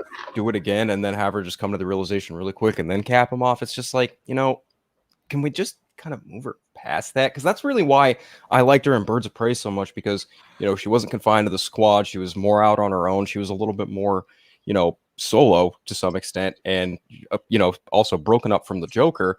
And that's a Harley Quinn I've become a little more familiar with over the last couple of years. One that is separate from the Joker, one that has relationships with other characters in DC canon, like Poison Ivy, like Deadshot, like even Nightwing. And like, I get what RJ is saying here, and how this would now lead probably to like a Poison Ivy relationship, which I think would be really cool. But I agree with what Phil was saying, is that like we've already kind of seen this shit happen in the previous two movies that she's been in. It's been about her relationships. It's like, to me, it's like, it should have been. This was unnecessary. Even in Air's original version, she's supposed to move on from Joker and be with fucking Deadshot. So, I mean, that concept. I agree with RJ. I thought, for me, that whole monologue scene, and even after she shoots him, it felt like it was Harley from the comics brought to life. I thought it developed her character for me in a really great way. I really enjoyed it. I really liked it. Ryan, what about you? Was completely unnecessary. It did feel like a waste of time, especially in that birdcage scene. I was like, what? Exactly. Especially when they're going to each other. I'm like, yeah. Well, and then later, when the new president kills all the birds, like that was supposed to mean something and be like, oh man. But instead, it was kind of like, oh, he's killing a bunch of birds. Like, I don't give a fuck. Thank you. So cruel. Thank you, evil guy number 2, for doing that. Yeah, and then he just ends up dying anyway. So it was like, you didn't do anything. So like, some of those things were kind of, to me, they were useless. It was like, okay, can we just move on now? And I wanted Harley to put on the suit she had in the beginning, after like the dress and all that, because I really liked that suit in the beginning. I mean, the whole dress I actually thought was pretty cool, but I would have preferred to see her in this outfit where she had the leather on. I thought it was really cool. Like, she puts it back on after she escapes. I think there are very few characters in both Marvel and DC that have the ability to like jump between costumes. Harley Quinn is one of those few characters, and I like that even throughout 3 movies, she's just had a wide variety of outfits. Yes. Yep. Speaks to the personality of the character, though. Definitely. Sociopath, multitudes of personalities, all that shit. Now in Yeah. this movie specifically, I'm kind of with Ryan. I do prefer the Arkham-y kind of tactical suit getup. That's a little bit more Yeah, reminiscent of her I older look. definitely do like that look a lot, and I was really upset that it only got to be in like my least favorite part of the movie was that opening beach scene. I did like that she got a bazooka though. That was pretty fun. Yeah, that was That cool. was fucking cool. She used it one time. the one time, She used right? it one time, then she was out of ammo. Like, ah! I was like, damn it. Yeah, But that see, was really like when she pulls that out of the bag, I was like, that's fucking Yeah. cool. Mhm. And then she only used it once. I was like, damn it. And then she gets Fuck. she gets a javelin. And she gets Yeah. the javelin. What did you guys think of the javelin that she kept? You know, it was. That was cool. I think it just add comedy and more point to her character, how fucking crazy she is, because Yeah. she thinks there's an actual point to having that thing, but there's Yeah. not. And He then just fucking gave it to her. she just They keeps just- finding they reasons. kept showing up. Yeah. She's like, oh, She's like, and then she's "Oh, like, yes. for what? Yeah. Yeah. So Like- I mean, that was a funny little kind of thing for her, and it, like I said, that just adds to her character. And like when she runs into it in mid action sequence and she Right, like, that's- sees yeah. it and it's like all Zelda shiny and she picks it up and starts using it against that was cool. It was good. Yeah. You know, I definitely like love when she used it in the hallway sequence. That was really Yeah. cool. the magical Yes. javelin. That was the best action sequence of the movie. Now, look, here's the thing with this movie. I said it's a stupid movie, and it is. But there were a lot of things that I did like about it, and that's what's kind of frustrating is that there's a lot of things that I thought were really cool. That action sequence when she's leaving the fucking Capitol or whatever, and she's just fucking shooting everybody, and the camera is panning around her as she's turning and shooting. Yeah. That was a fucking badass scene. I was like, dude, this is fucking awesome. I will continue to say this about this movie. If they just fucking put a score to it and not just like, Songs. classical style songs, Yeah. I mean, that's where it, like, because that was where you're like, what is he doing? Don't do the Guardians thing. Actually put a score into it, because in some of those scenes, it would have added so much more weight and gravitas to it. You know what I'm trying to say? Like a more like ominous thing. But I feel like love that. they're trying to get away from that though. They didn't want it to be too heavy-handed. They Well, I wanted will it say to be that more light. I did. Because they're trying to get guys like Austin to jump Yeah. on, and he's all about it right now. No, I actually I agree. I agree. I the one thing I noticed like in the second time and third viewing, I was like, yeah, I wish there was more of a score to the movie. Yeah. I actually agree with that 100%. Like the shot when they're walking through the clouds, like when the rainstorm hits. Don't give me a song. Give me like an original score to whatever you want the Suicide Squad to be when they're coming out. I would have been like, oh, all right. Like that's. I mean, even the pop songs they chose, I didn't think come were on, very even the good. movie Kick-Ass chose score type things throughout it, which made it more intense. Yeah. And I love scores, so that's why I'm a little bit of a pain in the ass. Yeah. And that's another thing. I agree. Like, Back in second. I agree. like Have to you ever your been to guys' scores? point- It's actually really. Oh, go ahead. I was just gonna say, like, to your guys' point, like that's the thing. Like, this is James Gunn. He's notorious for putting like really saucy music in his superhero movies, but this one really is. It feels off in that, like almost every single sequence just has to have. None like, of the songs like stood out to me. None of them said Yeah. that. But I really feel like they couldn't, like, he didn't want to perhaps have too many songs, nostalgic songs, because then, like I said before, it would be too similar to how he did Guardians. So True. it would just feel like a rehash of Guardians. Like, oh, we're gonna get the campy, the campy music. Okay, I get it. I've So seen this you think before. it was you? Do you think this was an R-rated Guardians to you? Is that what this felt like to you? No, but what I'm saying No. is that if he would have used music like he used in Guardians, then there'd be too much of a connection to that. It'd be Yes. too much of a similarity, which would then it would have hurt the movie. So I think he went a route because he said, "Look, I can't do that again for this franchise because it would just be like, okay, you can't do anything else but that." If you're not going to pick good songs, then just make a killer score. Then hire somebody to make a score for the Suicide Squad original. Yeah, Yeah, I see some people in the chat trying. I'm like, I'm not knocking the songs, guys. I'm talking about the fact that you could have added more gravitas to a movie. and I agree. I definitely think you could have. Right. That's not, I'm not trying to hate on it. I'm just saying, damn, that would have been even better if you did that. Fuck. I did. It's just the same way I remember, feel too, about Studio Squad. But yeah, but that whether you liked it or not, that album was a big success, and Yeah. there was talk The about songs it and on there stuff, were pretty fire. So they were probably thinking, and probably even pushing that on Gunn a little of like, give us a something like that, good soundtrack or whatever. Yeah, it's and I'm not saying that it was like Guardians, but I think that if they would have used music like they used in the Guardians movies, then it'd be too similar, and you kind of be like, okay, so this is just another version of it. I think people could have made that connection, but he chose not to do that, which was smart. Okay, that was a smart thing in my opinion. What did you guys think of a Polka-dot Man? Surprisingly good. He was good for the most part, except for the mom part. I did not like that at all. That like it was just stupid to me, and it was that stupid. Funny. But like to me, it kind of made sense with the character. I was like, yeah, he's fucking weird, and this is just how he sees things. You know, it's his PTSD. Yeah, exactly. Yeah. Still weird.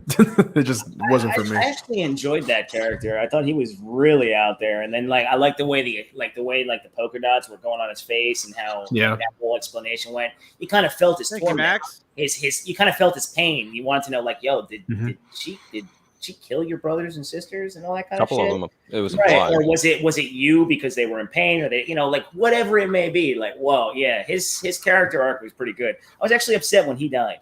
I was like, come on.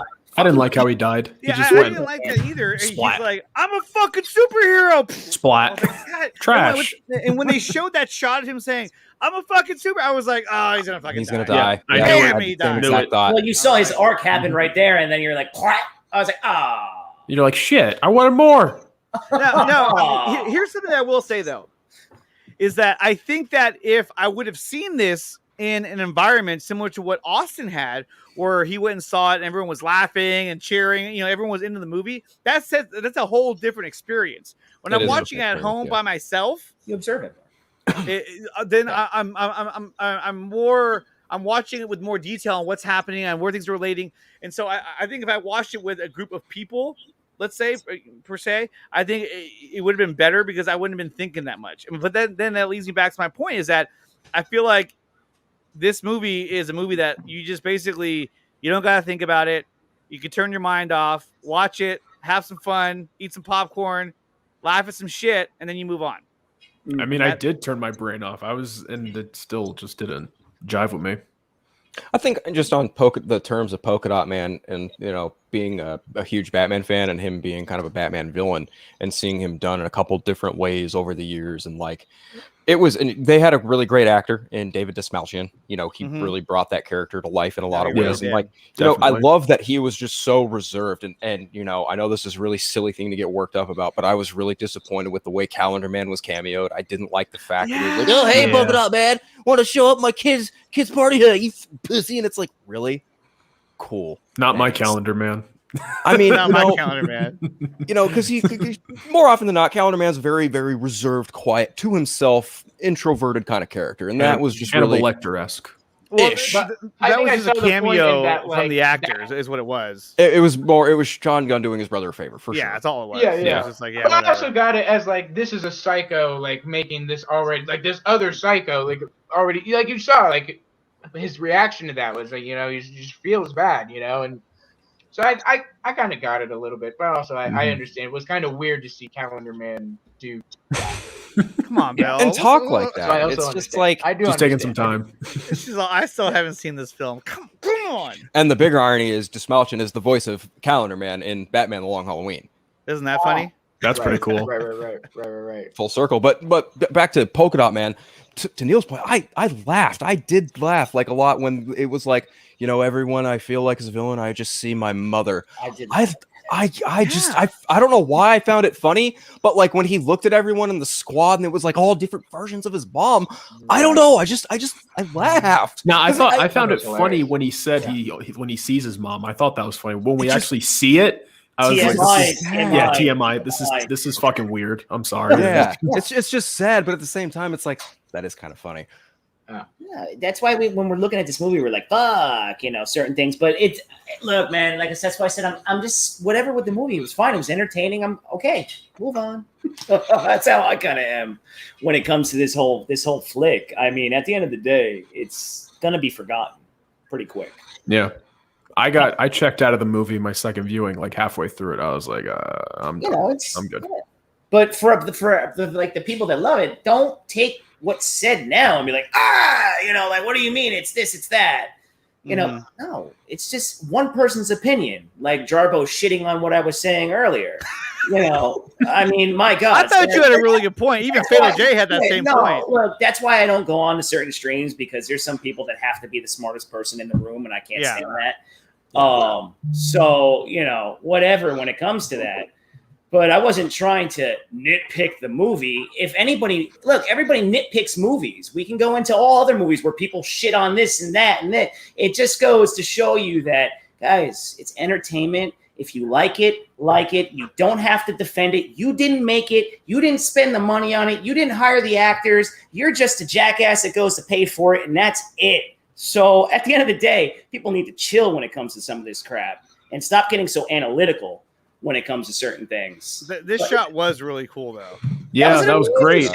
And the lightning one of the strike, best shots. love the lightning strike Yeah. that happens after that. And the bone, you see like the rib cage right there. Tons of detail.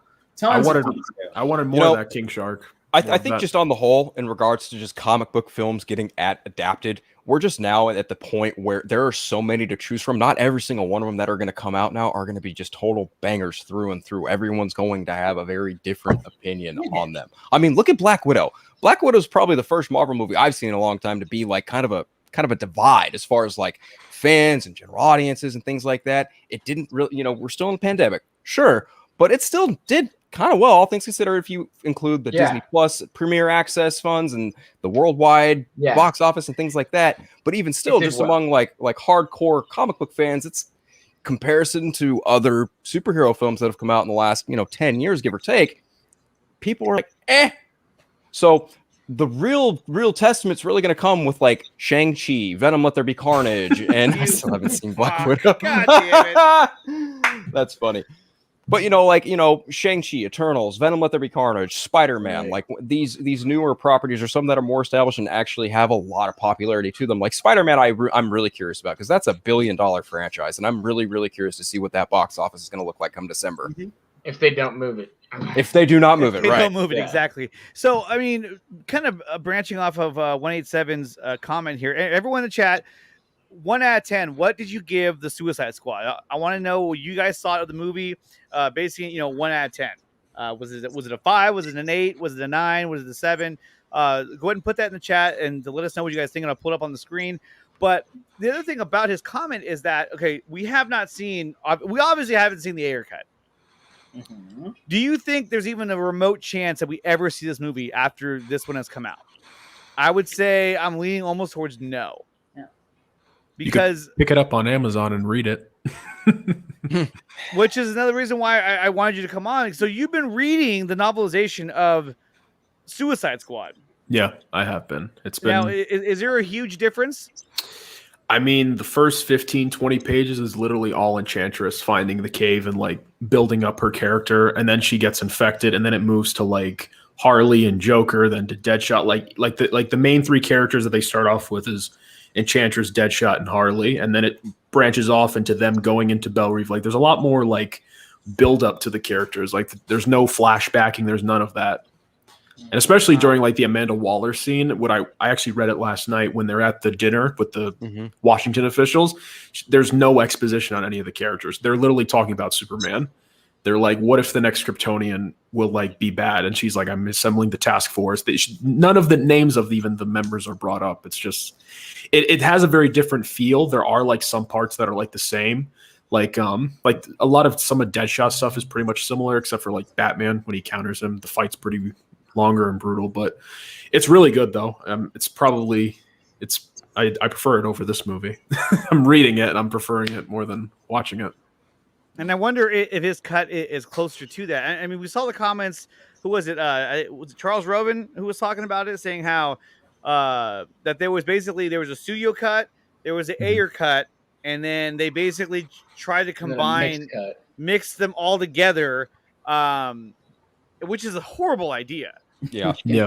But at that point, they were so convinced that they had to move away from what was already established. That they were like, we need to kind of alter all of this. Let's combine these cuts together as we see fit and then move forward, which is a horrible idea.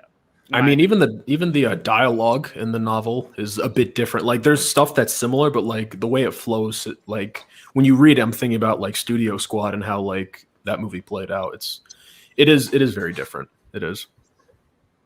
RJ says, I think the Ayer cut is wishful thinking at this point. I'd love to be wrong though. You just don't think they're gonna go back to it. They want to focus on the future and not keep looking backwards. I think it would be an awesome movie to put out on HBO Max. However, I would agree with RJ in the sense that I don't see the studio wanting to bring that back up and have people comparing this film to the Ayer cut. Then you're going to have a clear divide in your fandom, and they want to move forward. It's not a big enough property. It's not a big enough property, but I mean, I would love to see the Ayer cut. I would love to see it. I don't think we're going to get it. Sadly. Sadly, I don't think we're going to get it. Know. I just don't know. I'm kind of in the mind of never say never. Yeah, you can never say never. Definitely. Yes, there's always that small. Yeah, like I mean, realistically, as it stands, like today with Ann Sarnoff and Walter Hamada and it's a Toby no. Emmerich in charge, it's probably a hard no as of right now. But if there's even a 1% chance, I mean, got to take it as an absolute certainty. An absolute certainty. Okay, so let's sort of wrap this up. We saw what the viewers thought of the movie. Okay, 1 out of 10. What did you guys think of the movie? Ranking it, 1 out of 10. Austin, let's start with you. Oh, great. Yeah. I gave it. I think the night of I gave it a high score, but it's like a 9.2 for me. I really.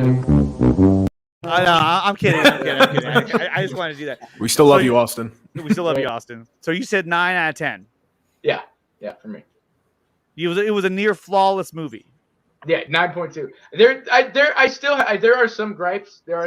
I'll tell you what. I'm not a fan of like morality wise. I get what they were trying to do, and I understand why the movie did it. It makes sense in the movie, but I didn't like when they go through and kill all the innocent freedom fighters, and then there's not really any. I thought that was a little far. I thought that was funny. That was one of the funniest scenes to me. Yeah, when they showed up and they were drinking tea together. I mean, they were like, Especially when I Peacemaker totally understand why it happens. I totally get it. Makes sense. That was the only time I liked Peacemaker. I get it. For me, I was like, all right, that was just morally. Watching them work together, it was kind of cool. Yeah. But I understand where you're coming from with the fact of what happened to her group. And how she's like, and then like right after, No, I get like, I work with some idiots. That was kind of like, but that other than that, a few other things. I look past that. I don't. Same with like, I don't like John Cena really as, even though I don't know him, but like as another entity or WD. Like, I still give him credit for he made this character like a character, right? And we're going to go to Phil next. But before we do that, it's one big shout out to Prakash Wayne, who's a new member of the channel. Thank you so much for becoming a member. If you want to become a member, hit the join button down below, Prakash. This one is for you. Where did I put it? Here it is. Run! Go! Get to the chopper! That's a badass scene. I was like, come on. Can you imagine if Arnold voiced King Shark? That would have been really cool. That would have been fun. Yeah. Legacy casting. I actually would have loved that. Phil. So on Letterboxd, they give you stars, and it's out of 5. So I'm going to double that for here because it's out of 10. I gave it a 2.5 on Letterboxd. I'm going to go ahead and just give it a 4.5 out of 10. Okay. Here. Would you watch it again? Probably not in the near future, no. Okay. Like I just finished my second watch yesterday, and I was like, I don't feel compelled to revisit this. I mean, much honestly, ever again. After I saw it the first time, I was like, I had no desire to be like, dude, let me watch that again. I was just like, that was about it. I've seen scenes, but I haven't sat down to watch the whole movie. I had no desire to sit down and watch the whole movie again. I gave it the second watch because I just needed to reaffirm that everything I had an issue with was still everything I had an issue with on the second watch. Because obviously, if you don't like something, and you need that affirmation that you do not like it, it's probably best to just get it out of the way and acknowledge it as soon as possible. And, to the point of the movie itself, like I'm not a fan of it too much. There are things in it that I do enjoy. And like tonally speaking, just on the spectrum of like the DC films, I just honestly feel like you have now Zack Snyder's Justice League on one end and the Suicide Squad on another end. And in between, you've got the rest of the DC films. It's up to everyone's purview and interpretation of where you'll land. Right. No, I agree. Let's go with Ryan. After the second watch, It's a 6 out of 10. 6 out of 10. Yeah, it was a 6.5, but after the second, it was dropped down a little bit. Neil, what about you? I staying with my 6.5, 6.5. 6.5. Mhm. For me, I would honestly, I would give this a 6.5 out of 10. That's it. It was fun. It was entertaining. But there was some points where I was just like, what are we doing? And sort of what RJ was saying, which of course I'm going to focus on one of his negative comments. My only gripe is the pacing during the middle of the movie with Harley. Yeah, that the whole Harley part with Luna, I was just like, what are we doing? Like, this is so unnecessary. Like, can we just move the story on? And it's like that took up a lot of time. And really, like I said, for me, it was unnecessary. And I didn't think it was. I didn't think it needed to be in the movie. I didn't like how Rick Flag died. I didn't like the fact that he died. Period. Yeah. Because now you're like, okay, so wasn't he with June Moon? I guess that doesn't matter anymore because now he's dead. Yeah. And I didn't like how they killed Captain Boomerang. I was looking forward to see more Jai Courtney as Captain Boomerang because in the first film, he was one of these surprise standouts in that movie. And then they killed him right at the beginning. And I was just like, dude, are you fucking kidding me? Right after he did some cool shit too. With exactly. The boomerang. He threw the boomerangs and it sliced those dudes' heads off, and he had a whole bunch of them on him, which I was like, oh, cool. Yeah. And then you kill him right away. Yeah. I just felt that wasn't a character that should have been killed off, period. I thought more squad members were going to be fighting Starro, but it was just the 5 of them. Yeah, I think to Andre's point, I liked, the main squad itself, minus Peacemaker, obviously, but like Bloodsport, Ratcatcher, King Shark, Polka-dot Man, they were all really great. Starro was really awesome, but like overall, the humor with Peacemaker, the not what they handled with Rick Flag and Amanda Waller, just for me personally, that was just like, as a fan of like Amanda Waller, especially for being a fan of that character for so many years, and just seeing that different of an interpretation, was like, man, I'm good. Yeah. And like Austin says, definitely watch the movie and decide yourself. We're just talking about it, and these are our perspectives, they're our opinions, but they don't mean anything at the end of the day. It's just watch it and have your opinion on it. Everyone's allowed to have their opinion, and that's why. What's the worst is going out there and either trashing it or calling it a masterpiece if you haven't seen it. Like that just for me, it just shows you don't have an opinion. Now this is a good point, RJ. She was supposed to die in the Ayer cut. I believe so. But I remember correctly. I'm not sure. In the studio squad, she lived. So I mean, that's. I don't even know if you want to call that canon anymore because I mean, the only thing that related was that when Boomerang talked to Harley and was like, "Hey, what's up, Haas? What are you doing back in jail?" That was the only time they ever referred to like a previous meeting. Their nicknames were cool. She was like, "Hi, Booma." Yeah, that was pretty cool. That was cool. Hi, Booma. Yeah, I just didn't want Boomerang to die. At least so early in the movie. I would have preferred him to die later on against Starro or against anybody. Yeah. But I just thought, and that's the thing. Like, if you're a fan of like the Suicide Squad, especially like Captain Boomerang and Rick Flag, I feel like you're entitled to feel at least a little disappointed that they did kill those characters off. So like Boomerang, especially because he's a giant staple and mainstay in the Ostrander run more often than not. So I can definitely understand people definitely being disappointed with seeing him get off so quickly. Yeah. I mean, at least Flag put up a fight, but still, don't fucking kill him. Flag went out like a boss. I love that his last line was Peacemaker. What a fucking joke. Tremendous. I love that. I loved how he went out. Oh, thank you, Gavin. Thank you so much, man. I really, really appreciate that. Captain Boomerang does have a kid in the comics who becomes a new Boomerang.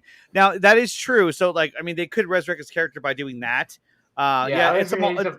You think of Flashpoint too? It's a multiverse. Whatever the hell they can do whatever the hell they want at this point. They don't really don't matter. As soon as you hear multiverse, all bets are off. Can't even make it his dad because I think this was Digger.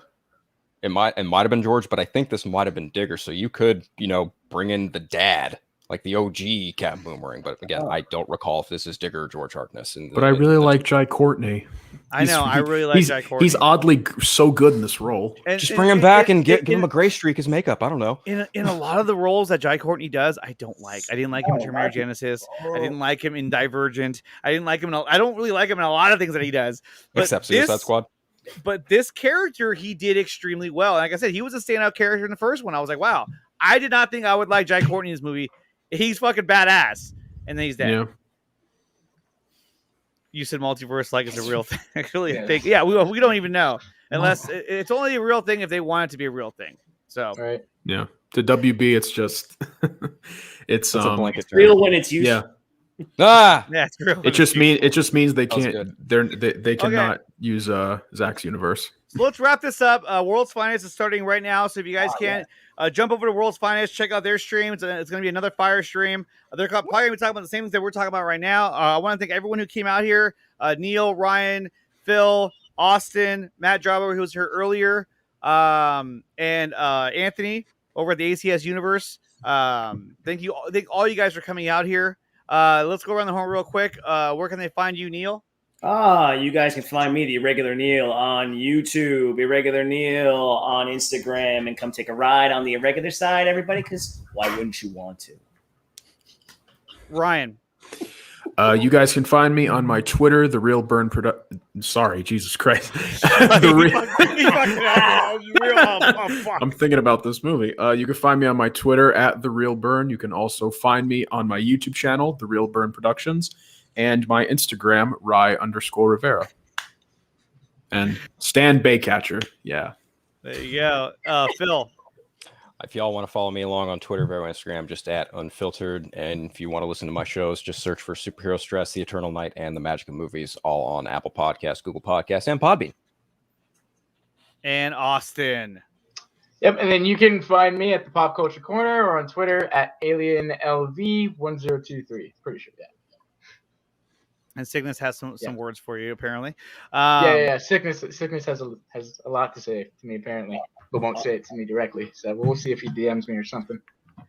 Do you guys want to see the Ayer cut? Absolutely. Of course. Yeah. Of course. Yeah. Of course. Absolutely. I hope we get Absolutely. that. But I don't think we will because I don't think they want comparisons to the Ayer cut and the Suicide Squad. It's kind of like, well, why do we want to do that now? If not, I'll make an audio commentary of the book. Right. It's possible, but look, you know, it's just like with the Snyder Cut, right? We got to be smart in our strategy. Why did you say that name? That was for Rel. Thank you for the super chat. The $4.99 super chat from Rel. Fire stream tonight. Thank you so much for watching, Rel. I really, really appreciate that, man. All right. But I think, yeah, you got to have the strategy. You got to have a strategy to it. And look, obviously, they're not going to care or listen to anybody wanting to release the Ayer cut in the middle of James Gunn's film coming out. You know, you wait I think they're going to wait.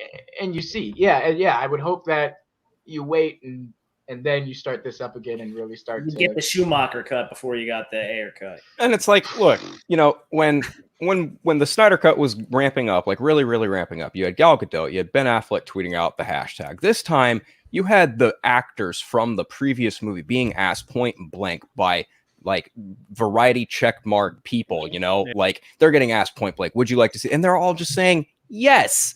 Yeah. And you know, again, this is WB. Again, they're the director-driven studio. If the longer they continue to put it off, the worse they look. That's all that's the last bit I have to say. But I don't disagree with you guys at all. I do think, again, with the current regime in charge, there's a very unlikely chance of seeing the Ayer cut see the light of day. Zaslav the magician. Sex no in the nonsense. City. Sex in the City, boy. Yep. Mr. David, no nonsense Zaslav. Right. Zaslav the magician, as Neil calls him. Hey, Bell, I didn't know you wanted to come on. I would have sent you a link. But next time, I'll get you on, though. I will. I'm like doing her a favor. I'm like, next time, yeah. But no, thank you to everyone who came out here. This is a lot of fun. Go see Suicide Squad, The Suicide Squad on HBO Max or in theaters. Let us know what you think about it in the comment section below. Did you like the Suicide Squad, or do you think it was trash? I thought it was a 6.5 out of 10. I thought it was just all right, but I thought at the end of the day, it's just a stupid ass movie, and that was it. Got a lot of action. It looked phenomenal, but narratively, I thought the story was kind of weak, very shallow. Not a lot happened. Not a lot of development in terms of like world building. That didn't happen at all. It was a self-contained story, and honestly, the Corte Maltese, the island, I'm like, how fucking big is this island? I thought this shit was gonna be like a Isla Serna, you know, like Jurassic Park, just like a tropical island with a base on it. this is a fucking country. There's like a downtown. There's freeways. I'm with like, more how big is this damn thing? with more rats than the actual population Yeah. of the island, probably. You know, suspension of disbelief aside, I did Yeah. find it kind of like that. That's a stretch to have that many rats on that island. But hey, I That's don't a know. lot of fucking rats on an island. Right. Not only that, but I also felt Cool like, scene, though. but I Sure, also yeah. kind of felt like, did anyone else need to do anything? Because it kind of felt like Ratcatcher essentially took down Starro by herself. I mean, obviously, As she should have. the Harley jumped javelin in the eye, right? in the eye, which let the rats go inside, which was kind of like, okay. That was another thing. Because, like, again, you know, this is probably nitpicky as all hell and kind of ridiculous to think I know about. where But you're like, gonna go. I already know it. are they? How are they in like alien eye goo and like, you know, not breathing or just like it? Because it I'll feels give like you it's there that. for an extended amount of time. But like, Like, you know, those again, rats would have fucking drowned. They'd be like, I'll give you that. That was Spinning the one fucking thing doors. That was a I was little, like, like- this is how, yeah. this is James Gunn Yeah. doing what James Gunn does. But and yeah. I'm Sebastian just was gonna, in, like, I guess so. I I'll mean, give you that's that all one. you can I'll really give you say that about one, it. If Ratcatcher wasn't there, if Ratcatcher died instead of Rick Flag, they would have been fucked at the end. Oh, oh, yeah. I would have been pissed if Peacemaker killed Ratcatcher for sure. Oh, yeah. I would have Yeah. fucking broke my TV, probably. That's a little much. No, but at that point, they had given I'm being probably the serious. most character development to Ratcatcher. I mean, like you were fully invested, and I at one point I was like, dude, when he was standing above her, I was like, if they fucking kill her, they're gonna really fuck. They're gonna fuck up with this one, and they didn't, Yeah. of course.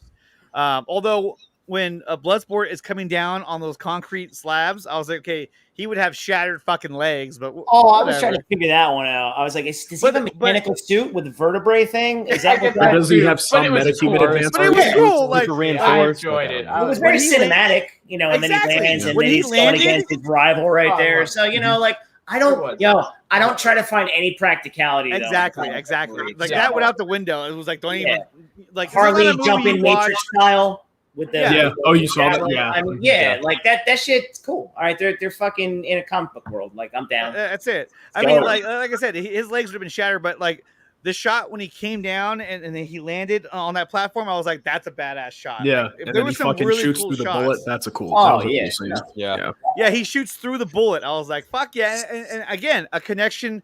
They're connecting dots because they said, Smaller oh, I use bullets. smaller bullets because, you know, they can whatever. And he's like, I use bigger bullets. And then, or no, he used bigger bullets and Bloodsport uses smaller bullets. And he shot right through his bullet, which I was like, dude, that was fucking cool. Yeah. Kid got him right in the neck.